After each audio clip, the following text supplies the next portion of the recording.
एकादशीत्यादि महाव्रतानि एकादशीत्यादि महाव्रतानि वै कुर्याद् द्विवेधानि हरिप्रियाण्यथ विद्धा दशम्या यदि सारुणोदये सद्वादशीं तूपवसेद् विहायताम् अथ सह विधेयानि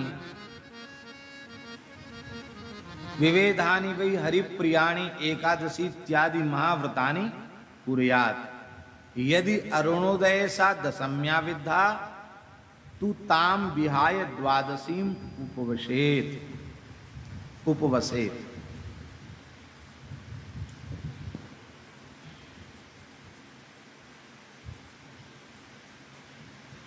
विवेद माने क्या होता है? विवेद माने होता है वेद रहित, वेद से रहित एकादशी करनी चाहिए, वेद रहित एकादशी करनी चाहिए, दसवीं विद्या नहीं करनी चाहिए। आचार्य चरण कह रहे हैं कि भक्ति के निरूपण के अनंतर व्रतों का निरूपण कर रहे हैं। वैष्णव का धर्म है वह वेद रहित हरिप्रियादि व्रत करें। केवल एकादशी वेद रहित नहीं, जितने भी व्रत हैं वैष्णव को वेद रहित ही करना चाहिए। एकादशी इत्यादि महाव्रतों को करे। यदि अरुणोदय के काल में एकादशी दशम्या विद्या है, दसवीं से विद्या है, तो फिर एकादशी को नमस्कार करके माने उस एकादशी को न करे, द्वादशी में ही व्रत करे। किंतु दसवीं विद्या एकादशी किसी भी स्थिति में न करे। ये आचार्य चरण ने निर्देश किया है।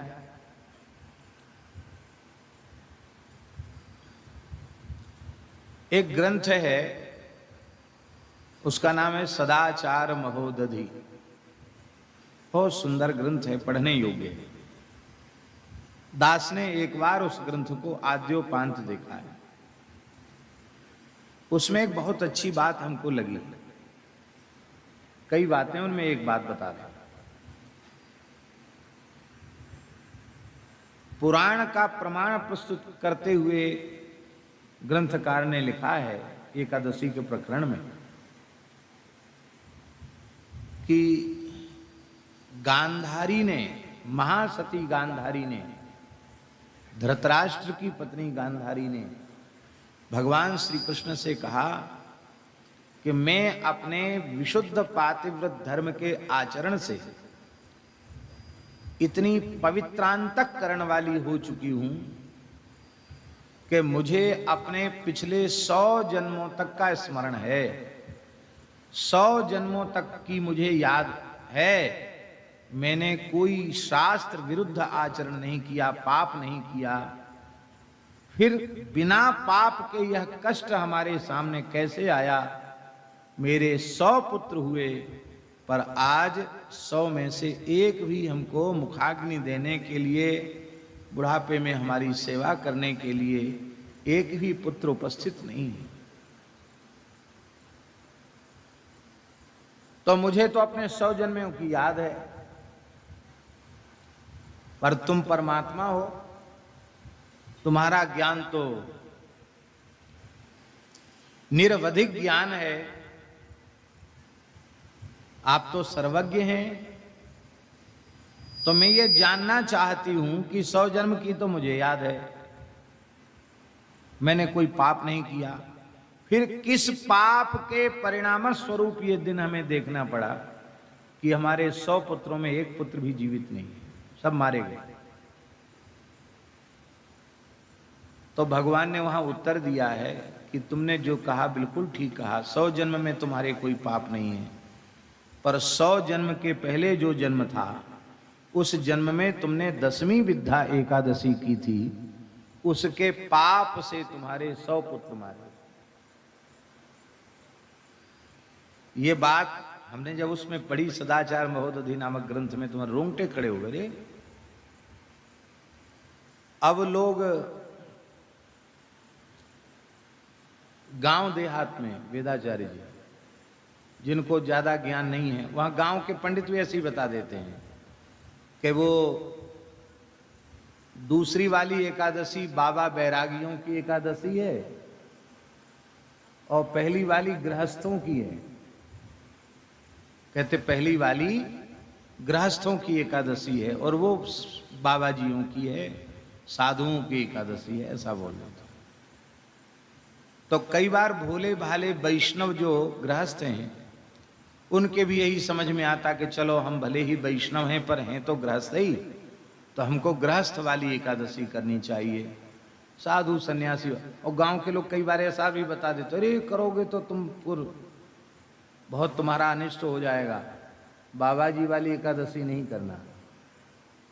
पर भैया गृहस्थ विरक्त का भेद नहीं है। वैष्णव मात्र को क्या कहें, हम तो कहेंगे प्रत्येक आस्तिक व्यक्ति को विद्या एकादशी नहीं करनी चाहिए। ये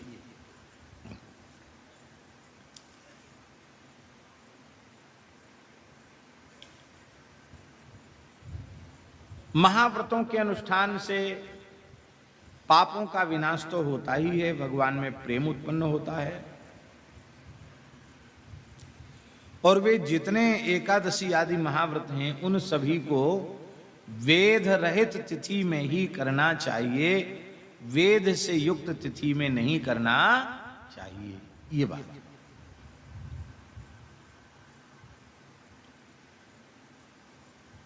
अरुणोदय काल में यदि 10वीं है तो उस दिन आप एकादशी मत करो, भले ही द्वादशी तिथि में ही आपको व्रत करना पड़े तो भी आप व्रत करो। कई बार लोग कहते हैं ज्योतिष पढ़े लिखे लोग, एकादशी तो है ही नहीं, द्वादशी ही है, करो द्वादशी में व्रत करो, कोई बात नहीं, उसमें दोष नहीं है।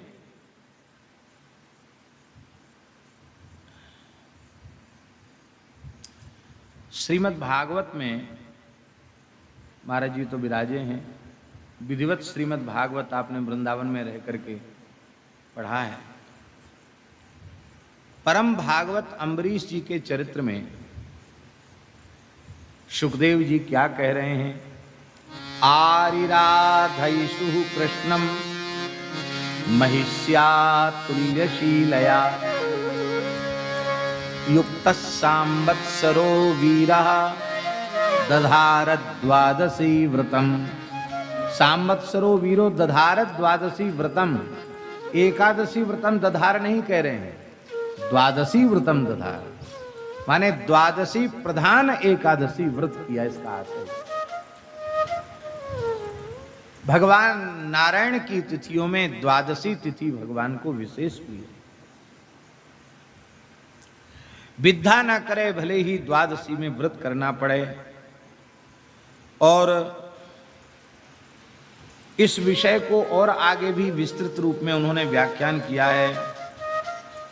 शुद्धा दशम्या, आगे के श्लोक में, शुद्धा दशम्या सूयतेति भेदतो एकादशी साज्विधा विबुध्यताम् वेदोऽपि बोध्यो द्विविधोरुणोदये सूर्योदये वा दशमी प्रदेशतः प्रवेशतः।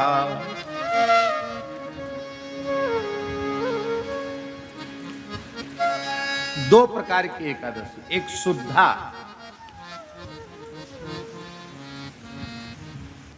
और एक वेदयुक्ता, ये दो प्रकार की। शुद्धा च दशम्या सुयुता इति भेदता सा एकादशी द्विविधा इति विबुध्यता। 2 प्रकार की है। वेद भी 2 प्रकार का है। एक तो अरुणोदय के काल का वेद और एक अरुणोदय के भी बाद सूर्योदय के काल का वेद, ऐसा भी 2 प्रकार का वेद है। इन दोनों प्रकार के वेद से रहित होना चाहिए। तो शुद्धा एकादशी और विद्धा एकादशी, दशमी के संयोग से रहित एकादशी शुद्धा एकादशी कहलाती है, और उससे युक्त एकादशी माने दशमी से युक्त एकादशी वो विद्धा एकादशी कहलाती है।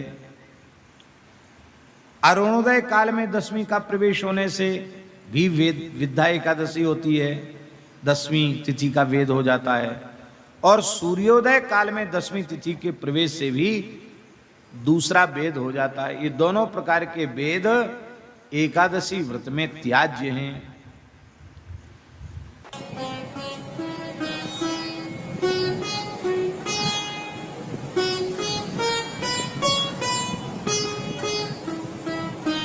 श्री सीताराम प्रतिदिन सत्संग एवं दर्शन के लिए श्री महाराज जी के ऑफिशियल चैनल को जरूर सब्सक्राइब करें।